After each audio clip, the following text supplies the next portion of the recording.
നമസ്കാരം, പുതിയൊരു വീഡിയോയിലേക്ക് എല്ലാവർക്കും സ്വാഗതം. ഇപ്പോഴ് ലൈവ് അപ്ഡേറ്റിലേക്കാണ് വന്നിരിക്കുന്നത്. ബിഗ് ബോസിന്റെ ലൈവ് അപ്ഡേറ്റ് ആണ്. അപ്പൊ എനിക്ക് പറയാനുള്ള ഒരു കാര്യം എന്താണെന്ന് വെച്ച് കഴിഞ്ഞാൽ, ടാപ്പിംഗ് തൊഴിലാളിയുടെ മകളെ അനുമോള്, അതെ, ടാപ്പിംഗ് തൊഴിലാളിയാണ്, കൂലിവേലക്കാരന്റെ മകളാണ്.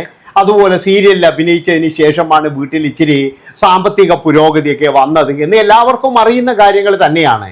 ഇതൊക്കെ പറഞ്ഞതിന് ശേഷം, ഈ കഥകളൊക്കെ പറഞ്ഞതിന് ശേഷം, അവിടെയുള്ള ചില കെട്ടിലമ്മമാർക്കും അതുപോലെ മേലാളന്മാർക്കൊക്കെ എന്ന് പറഞ്ഞാൽ ഇവരെ കാണുമ്പോഴൊരു പുച്ഛമാണ്. കാരണം ടാപ്പിംഗുകാരൻ്റെ മകൾ ഇവള് വന്നിട്ട് ഞങ്ങളെ ഭരിക്കാൻ നോക്കുന്നോ, അല്ലെങ്കിൽ ഞങ്ങളെ അങ്ങ് ഇതാക്കി കൊല്ലുന്നോ എന്നൊക്കെ പറഞ്ഞിട്ട് ചില ആൾക്കാർ അവിടെ ഇറങ്ങിയിട്ടുണ്ട്. പിന്നെ ചില ആൾക്കാർ എന്താ പറയുന്നു എന്ന് പറഞ്ഞു കഴിഞ്ഞാൽ, ഇത് മറ്റേ ആൾ ഗെയിം കണ്ടിട്ട് വന്നതാണ്, മറ്റുള്ളവരെ ഗെയിമാണ് ഇവർ കണ്ട് പഠിക്കുന്നത് എന്നുള്ള തരത്തിലും ചില ആൾക്കാർ വന്നിട്ടുണ്ട്. ഒരു കാര്യം ഞാൻ പറയാം, അതായത് ഇവരെല്ലാവരും കൂടിയിട്ട് അനുമോള് എന്ന് പറയുന്ന മത്സരാർത്ഥിയെ ശരിക്കും ഒറ്റപ്പെടുത്തുകയാണ്. അനുമോളുടെ പല കാര്യങ്ങളും എന്ന് പറഞ്ഞാൽ ഇവർക്ക് നല്ല രീതിയിലുള്ള അസൂയുണ്ട്. അനുമോള് കൊടുക്കുന്ന കണ്ടന്റുകളും അനുമോളുടെ ആ ഒരു പ്രസൻസും കാര്യങ്ങളൊക്കെ ഇപ്പോഴെന്ന് പറഞ്ഞാൽ പുറത്താണെങ്കിൽ അനുമോൾക്ക് നല്ല സപ്പോർട്ടും കാര്യങ്ങളൊക്കെ കിട്ടുന്നുണ്ട് എന്ന് അവിടെയുള്ള ചില മത്സരാർത്ഥികൾ മൂലം എല്ലാവർക്കും അറിയാം. അതാണ് നിങ്ങൾ മനസ്സിലാക്കേണ്ടത്. ഈ അപ്പാനി എന്ന് പറയുന്നവനൊന്നും ഇനിയും നേരം വെളുത്തില്ല എന്ന് എനിക്ക് പറയാനുള്ളൂ. അവരൊക്കെ കളിക്കുന്നത് എന്താണ് കളിക്കുന്നത്, അതാണ് എനിക്ക് മനസ്സിലാകാത്തത്. അതായത് എന്തെങ്കിലും ഒരു ലോജിക്ക് വേണ്ടേ കളിക്കുമ്പോഴേ നമ്മൾ എന്തെങ്കിലും ഒരു ഇത്. അതായത് ഇന്നലെ തന്നെ നമ്മളെല്ലാവരും കണ്ടതാണ്, ഭയങ്കരമായിട്ട് ഇറിറ്റേഷൻ ചെയ്യുക, അതുപോലെ തന്നെ എന്ന് പറഞ്ഞാൽ ആ ഒരു വ്യക്തിയെ പരമാവധി എന്നാ പറഞ്ഞാൽ അവരെ ഇപ്പോൾ തല്ലിയിട്ട് പോകണം എന്നെ അങ്ങനെയാക്കും. അവർക്ക് ബിഗ് ബോസ് ഒരു ടാസ്ക് കൊടുത്തിരിക്കുകയാണ്.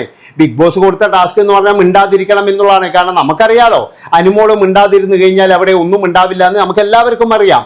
അപ്പൊ അനുമോളെ എങ്ങനെയെങ്കിലും തോപ്പിച്ചിട്ട് ജയിലിലേക്ക് വിടണം. എന്താണെന്ന് വെച്ചാൽ ബിഗ് ബോസിന്റെ ടാസ്ക് തെറ്റിച്ചു, അതുകൊണ്ട് അനുമോള് ജയിലിലേക്ക് പോകട്ടെ എന്ന് പറഞ്ഞ് ജയിൽ നോമിനേഷൻ വരുന്നു നമുക്കറിയാം. അപ്പൊ അങ്ങനെയൊക്കെ ചെയ്യാൻ വേണ്ടിയിട്ട് അപ്പാനി ശരത്ത് എന്ന് പറഞ്ഞാൽ അവൻ വളരെയധികം തരം താഴ്ന്ന പണിയാണ് കാണിച്ചു കൊണ്ടിരിക്കുന്നത്. പിന്നെ മറ്റൊരു കാര്യം എന്ന് പറഞ്ഞു കഴിഞ്ഞാൽ, ഇന്ന് എല്ലാവർക്കുമുള്ള പ്രശ്നം എന്താണെന്ന് വെച്ച് കഴിഞ്ഞാൽ, അതായത് നമ്മളെ ശൈത്യ എന്തോ പറഞ്ഞു, ശൈത്യ കട്ടപ്പയാന്ന് എല്ലാവർക്കും അറിയാലോ. ശൈത്യയും ഈ പിന്നെ എന്താ പറയേണ്ടത് അനുമോളും തമ്മിൽ നല്ല ഫ്രണ്ട്ഷിപ്പ് ആയിരുന്നു. അവസാനം എന്ന് പറഞ്ഞു കഴിഞ്ഞാൽ ഈ ശൈത്യന്റെ സ്വഭാവം എല്ലാവർക്കും മനസ്സിലായി. എന്താണെന്ന് വെച്ചാൽ ശൈത്യക്ക് ഒരു സ്വഭാവമുണ്ട്, വോട്ട് കിട്ടാൻ വേണ്ടിയിട്ട് അനുമോളുടെ കൂടെ നിൽക്കാം.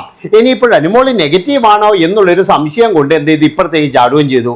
അങ്ങനെ അവിടെയും ഇല്ല ഇവിടെയും ഇല്ലാത്ത ഒരു തരത്തിലാണ് ഇപ്പോൾ ശൈത്യം ഉള്ളത്. ശൈത്യക്ക് ഇപ്പോൾ എവിടെയും സ്ഥാനമില്ല. അതായത് അപ്പുറത്തെ ഗ്രൂപ്പിലേക്ക് പോകാം എന്ന് കരുതിയിട്ടാണ് അനുമോളോട് തെറ്റിയത്. അനുമോളോട് തെറ്റിയപ്പോഴേ ആ ഒരു ഗ്യാപ്പിൽ വന്നിട്ട് മസ്താനി കയറുകയും ചെയ്തു. മസ്താനി കയറിയതിനോട് കൂടിയിട്ട് ശൈത്യമോളുടെ അമ്പെല്ലാം ഒടിഞ്ഞതുപോലെയാണ്. കാരണം എന്താ, മസ്താനി അനുമോളുടെ കൂടെ നിൽക്കുന്നുണ്ടെങ്കിൽ കറക്റ്റായിട്ടും പിന്നെ അനുമോള് വെളിയിൽ നല്ല സപ്പോർട്ടാണ്, അതുപോലെ പോസിറ്റീവാണ് എന്നൊക്കെ കൃത്യമായിട്ട് മനസ്സിലാക്കാനുള്ള ഇതുണ്ടല്ലോ. അതുകൊണ്ടാണ് ഞാൻ പറയുന്നത്, ശൈത്യക്ക് ഇപ്പോഴും എന്ന് പറഞ്ഞാൽ ആഘാമാനം എന്ന് പറഞ്ഞാൽ ഒരു പ്രത്യേക മാനസികാവസ്ഥയിൽ കൂടിയിട്ട് ഇന്ന് ഭയങ്കരമായിട്ടായിരുന്നു പൊട്ടിത്തെറിക്കുന്നുണ്ട്. ഇതിൻ്റെ ഇടയിലൊക്കെ എന്ന് പറഞ്ഞാൽ കരുക്കൾ നീക്കാനൊക്കെ നമ്മുടെ ആദില നൂറമാറി വില്ലത്തികളാണ്. നമ്മൾ വിചാരിക്കുന്ന പോലെ ഒന്നല്ല, അവര് നല്ല വില്ലത്തികളാ, പാവങ്ങളൊന്നുമല്ല, നിങ്ങൾ വിചാരിക്കുന്ന പോലെയല്ല. ആദില നൂറമാറ് എന്ന് പറഞ്ഞു കഴിഞ്ഞാൽ യാതൊരു വിധത്തിലുള്ള ദയ്യോ കാരുണ്യമോ ഒന്നുമില്ലാത്ത ഒരു വ്യക്തികൾ തന്നെയാണ്. അവരുടെ കാര്യമല്ലാതെ വേറെ ഒരാളുടെ കാര്യവും അവർ നോക്കത്തില്ല. വേറെ ഒരാൾക്കായാലും എന്ത് പറ്റിക്കഴിഞ്ഞാലും അവർ തിരിഞ്ഞു നോക്കത്തില്ല. അതുപോലെയുള്ള രണ്ട് മുഖങ്ങളാണ് ഈ ആദില നൂറമാറ്. അതായത് ഒരു തരത്തിലും മറ്റുള്ളവരെ കണ്ടുകൂടാ അവർക്ക്. പിന്നെ അതിൻ്റെ ഉള്ളിൽ എന്ത് ചെയ്യണമെന്നറിയാതെ നിൽക്കുന്നതല്ലാതെ ഈ രണ്ട് പേരെന്ന് പറഞ്ഞു കഴിഞ്ഞാൽ കുടിച്ച വെള്ളത്തിൽ നമുക്ക് വിശ്വസിക്കാൻ കഴിയില്ല. അവരുടെ കാര്യം കഴിഞ്ഞിട്ട് മാത്രമേ അവർക്ക് വേറെ എന്തുള്ളൂ. അത് എന്ത് കാര്യത്തിനായാലും ശരി, നിങ്ങൾ ശ്രദ്ധിച്ചു നോക്കിയാൽ മനസ്സിലാകും. അതായത് ദയ, അനുകമ്പ, കരുണ എന്നിങ്ങനെയുള്ള ഒരു സംഭവങ്ങളും ഈ ആദില നൂറമാർക്കില്ല. അത് നമുക്ക് പലപ്പോഴും മനസ്സിലായിട്ടുണ്ട്. അതായത് ഇന്നലെ തന്നെ എന്ന് പറഞ്ഞു കഴിഞ്ഞാൽ നൂറ കഥ പറയുമ്പോൾ തന്നെ മനസ്സിലായിട്ടുണ്ട്, ഭയങ്കരമായി ലാളിച്ചു വളർത്തിയ എൻ്റെ അച്ഛനെ, ആ അച്ഛനെ ഒഴിവാക്കിയിട്ട് വരണമെങ്കിൽ പിന്നെ അവരുടെ ആ ഒരു അവസ്ഥ എന്താണ്. അതുപോലെ തന്നെ എന്ന് പറഞ്ഞാൽ അങ്ങനെ പല കാര്യങ്ങളും പറഞ്ഞപ്പോൾ തന്നെ ഇവർക്ക് മനസ്സിൽ ഒരു ദയ്യോ കാരുണ്യമോ ഇങ്ങനെയുള്ള കാര്യങ്ങളൊന്നുമില്ല. ഇവർക്ക് ആകെയുള്ളത് എന്ന് പറഞ്ഞാൽ ഇവരുടെ കാര്യം മാത്രം, ഇവരുടെ കാര്യം കഴിഞ്ഞിട്ടേ വേറെ എന്തുമുള്ളൂ എന്ന് ചിന്തിക്കുന്ന രണ്ട് ജന്മങ്ങളാണ് ആദില നൂറമാറ്.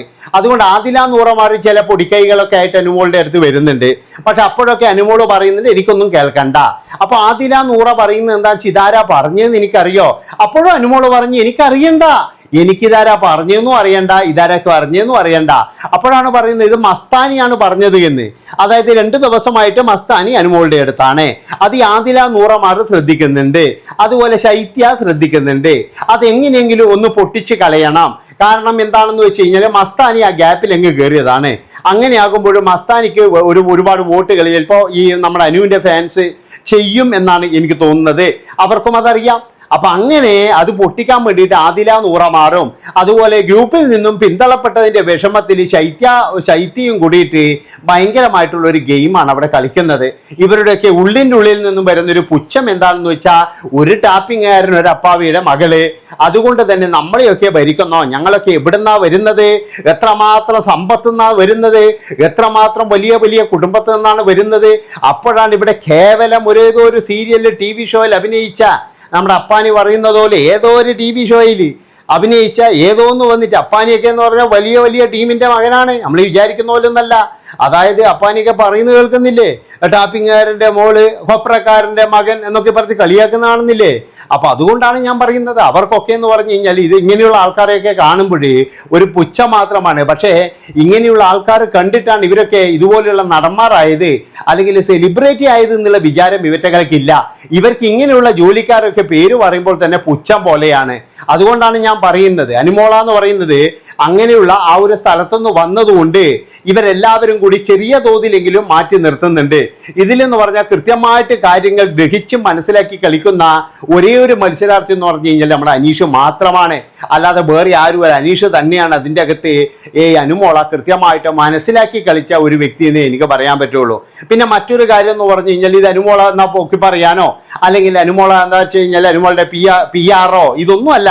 നിങ്ങൾ തന്നെ മനസ്സിലാക്കിയാൽ മതി അവിടെ. അതായത് അനുമോളോട് ഇവർ കാണിക്കുന്ന വിവേചനങ്ങൾ നിങ്ങൾക്ക് തന്നെ മനസ്സിലാക്കും.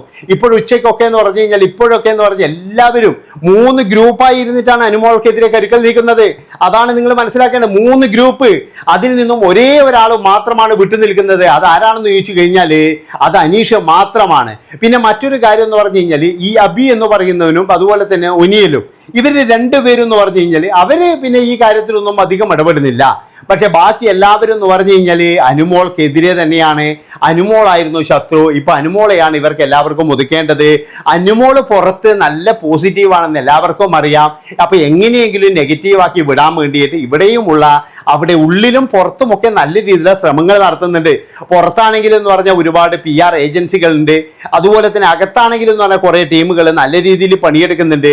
ഇവിടെയുള്ള പല ആൾക്കാരും പറയുന്ന ഒരു കാര്യമുണ്ട്, വേറെ ആര് തെറ്റ് ചെയ്താലും കുഴപ്പമില്ല, നമുക്കൊരു കുഴപ്പമില്ല, അനുമോള് തെറ്റ് ചെയ്താൽ പിന്നെ അവർക്ക് പിടിച്ചു നിൽക്കാൻ കഴിയില്ല. കാരണം അത്രത്തോളം അനുമോളെ അങ്ങ് ഇല്ലാതാക്കാൻ വേണ്ടിയിട്ട് ഇവിടെ ചില കെട്ടിലമ്മമാരൊക്കെ തുനിഞ്ഞിറങ്ങിയിട്ടുണ്ട് എന്നുള്ളതിൽ യാതൊരു സംശയവുമില്ല. ഇതാണ് ഇവിടെ നടന്നുകൊണ്ടിരിക്കുന്നത്, അല്ലാതെ വേറെ ഒന്നുമല്ല. അപ്പൊ എങ്ങനെയെങ്കിലും അവരെ അങ്ങ് ഇതാക്കാൻ വേണ്ടിയിട്ട്, അവരെ നെഗറ്റീവ് ആക്കാൻ വേണ്ടിയിട്ട് കുറെ ആൾക്കാർ ചേർന്നൊരുക്കുന്ന ഒരു നാടകമാണ് ഇപ്പോൾ ഇവിടെ നടന്നുകൊണ്ടിരിക്കുന്നത്. ഏതായാലും ഇത്രയും പറഞ്ഞുകൊണ്ട് ഈ ഒരു വീഡിയോ ഇവിടെ വെച്ച് ബൈൻഡപ്പ് ചെയ്യാണ്. എല്ലാവരും അനുമോളിന് വോട്ട് ചെയ്യുക, അനുമോളുടെ കൂടെ നിൽക്കുക എന്ന് മാത്രമേ എനിക്ക് പറയാനുള്ളൂ. നന്ദി, നമസ്കാരം.